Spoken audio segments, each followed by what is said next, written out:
Now on Radio Glamorgan, something special just for you. Hello and welcome to the Sporting Roundup, the weekly Radio Glamorgan sports show brought to you by the third year sports journalist students at USW. I'm your host for this week. My name is Matt Slater. I'm 20 years old and I'm from Worcestershire.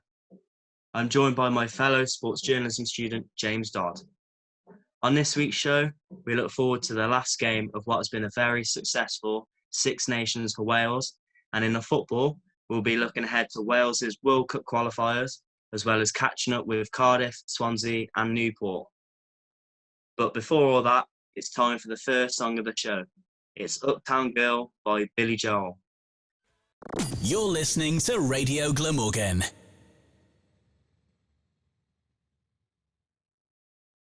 That was Uptown Girl by Billy Joel.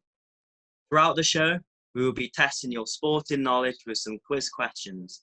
And this week's quiz is all about famous commentary clips from historic Welsh sporting moments. Now it's time for the Rugby Roundup with James Dodd. Broadcasting from the John Wills Studio at the University Hospital of Wales in Cardiff. We are Radio Glamorgan. Thank you, Matt. Wales will look to win their fifth Six Nations Grand Slam when they travel to Paris on Saturday night. The last time the sides met was a friendly in the autumn last year, where France ended up handsome winners. The last match in the Six Nations ended in a French victory at Cardiff. So, James, what are your thoughts on Wales's win against Italy? Yeah, it was a nice, comfortable win. I didn't think Italy tested Wales really. Probably you can't really take too much from it because I don't know what the streak is now. I think it's around 35, 36 maybe losses in a row in the Six Nations. But yeah, it was pretty standard. I thought, Bigger had a good game. He's good under the high ball. He was good finding space behind the Italian backline with his kicking. You can't complain with Ken Owen scoring a brace of tries as well. And, Louis Rees-Zammit's try, Callum Sheedy scoring his first for Wales as well. So all in all, it's setting up the France game nicely. And what are your thoughts on the selection for France? Yeah, so, Adam Beard, after starting all three games, was rested for the Italy game. Now he returns ahead of Corey Hill, and I think he definitely deserves that starting place. He's the only change in the starting 15, and then on the bench, Thomas Williams comes back in. Pivac has said he's been looking good in training, and he's going to be up for it. As is Nicky Smith and James Beaufort, who also come in. For me personally, it's not really a surprise. There's only one change in the starting 15. It is sort of same again as usual, but I would have liked to see Willis Halaholo partner George North and replace Jonathan Davis. So with all of that in mind, who do you think is going to win?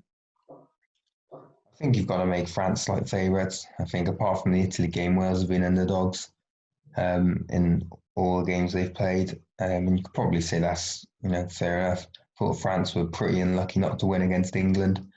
They were very close to winning it in Twickenham for the first time since 2005. Had Maro Itoje not scored.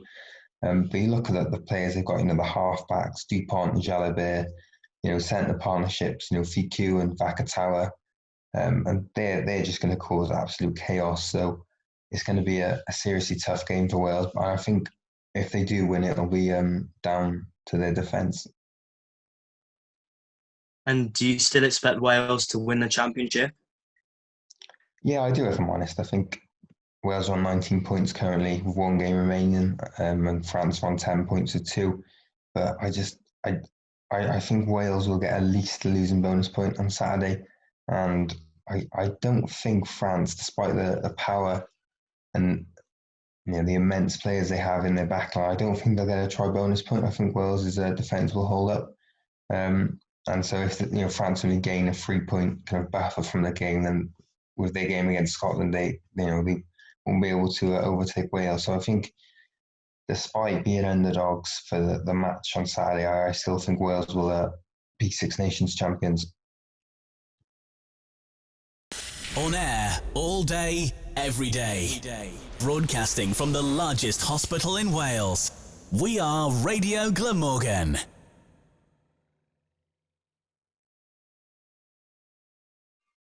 Now on to the first quiz question. Do you recognise from what Welsh sporting moment this commentary is from? Just watch this for a drive turn. If that was Messi, they'd be talking about it for years. Just watch this. See you later, Munier. See you later, Denier. See you later, Fellaini. He had the composure to open his body up, stick it past Courtois. 2-1 Wales. Great scene. While you think about your answer, it's time for the second song of the show. It's Relight My Fire by Take That. You're listening to your award-winning station. Radio Glamorgan. Here for you, all day, every day.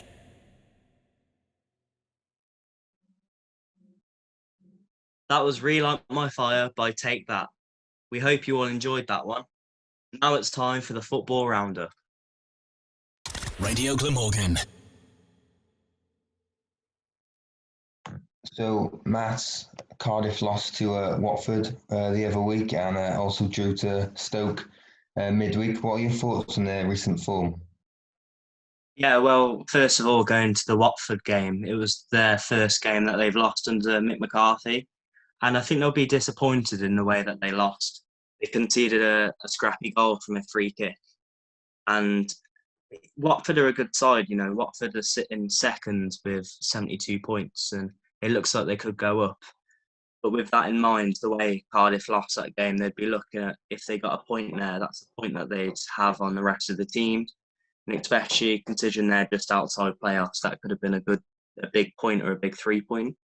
But then moving on to the Stoke game, I think it's raised some questions really. Kiefer Moore has been their standout player and he's carried them in games this season and he hasn't scored in 3. And that's got to be worrying for the Cardiff fans looking at the game against Swansea. But I think the other question is who will start with Kiefer? You know, he's been put up top with Robert Glatzel, Mark Harris, and recently Shea Ojo and Josh Murphy. And I think it will be a big question as to who will start again with Kiefer. I think you'll have to look at Josh Murphy being that one. But yeah, like I said, I think it's maybe our Cardiff just coming out of that honeymoon stage with McCarthy now. But that's the question you've got to ask, and I guess we'll find out this weekend. You mentioned their opponents on the weekend against Swansea. What are your thoughts on their form recently? I don't think they've been great, to be honest. They lost 3-0 to Bournemouth, which was a Danjuma masterclass. Usually, Steve Cooper has his side set up quite defensively sound, and they were all over the place. But as well, they usually grind out through games, and they're able to get the win. And it just didn't look like the Swansea side we're used to seeing. I think it could be a close game with the two, but both teams have got questions raised against them. And like with Cardiff and Kiefer Moore, the problem with Swansea is Jamal Lowe. He started the season amazingly and he scored 5 in 6 games, but all of a sudden he's gone 14 games without a goal. And Conor Hourihane as well, he can show times of magic, but this season he's also been missing. And I think in the game it could just be down to who blinks first. I don't think they're both at their top form, but it's a South Walian derby and anything can happen. So for you personally, who's got the edge? Who's coming out on top? For me, I think Cardiff would just do it. Like I said, that 3-0 loss to Bournemouth, that's going to be a big confidence blow. And especially going up against the like of Kiefer Moore, he's a big target man. He'll be a problem for the Swansea back line. And I think if they put him up with Josh Murphy, I think there'll be too much to handle. I think it'll be a close game. Might just be one goal in it, but I think Cardiff will do the business. Moving on to Newport County, how have they been going recently? Well, they won 3 games on the bounce a few weeks ago, and it looked like they were back to their best, but they lost to Port Vale. Now, Port Vale are sitting right down the bottom of the table, and that should be a game that they should be winning. I think they're still struggling with a striker partnership. They've got Padre Gamond, Ryan Taylor, Jake Scrimshaw, Dom Telford, and Nicky Maynard, and they're all rotating. They don't seem to have a strike partnership that's working for them. Their goals are coming from midfield, and I think that's been the problem for them recently. But they have just signed former Cardiff legend Joe Ledley, the Welsh legend as well. So I think that will help with their creativity. It will allow Josh Sheehan to push up a bit more and maybe attack the goal a bit more and help those strikers. But I think in terms of their promotion, they're back to 5th now.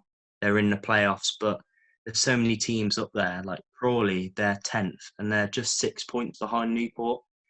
So I think they're going to struggle at the moment. But hopefully, Ledley's going to be that figure in the side and in the change room that help them get that promotion that they want.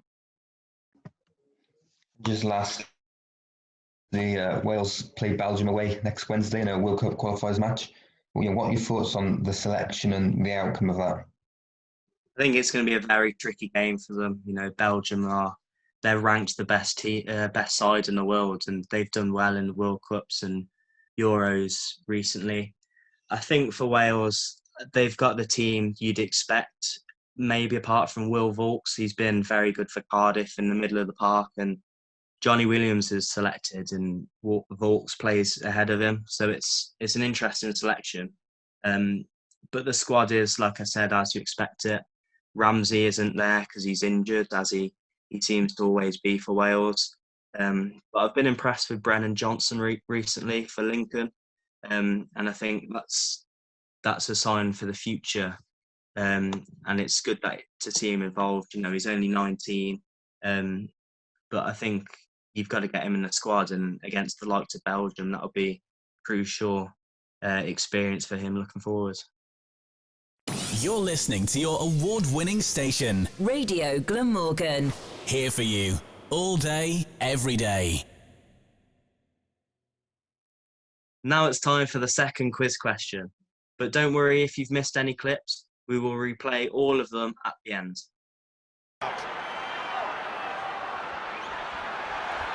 Digger, Scott Williams, Shane Williams, he's going to do it! He's going to go out for the finish! Last game, last try! And while you think about that answer, we have another song, and it's from Wales's very own It's Not Unusual by Tom Jones. That was It's Not Unusual by Tom Jones. Now it's time for the final quiz question. Do you remember this legendary sporting moment? Radio Glamorgan. Believe it. Gary Anderson can't believe it now. Yeah, now it's 5-5 again. And well, Price will join us when he's ready. Yeah, you go have a look. He read a few of the names on there. Yeah, he wants to add his, John. He literally just got within touching distance. If he hits 5-5, he can actually touch it. It will belong to him. He's the champion of the world! He beats Gary Anderson by 7 sets to 3. Here are all 3 quiz questions with answers. Just watch this for a drive, Tim. If that was Messi, they'd be talking about it for years. Just watch this. See you later, Munier. See you later, Denier. See you later, Fellaini. He had the composure to open his body up, stick it past Courtois. 2-1 Wales. Great scene. The first clip is Hal Robson-Carnew's incredible goal from Wales's historic win against Belgium in Euro 2016.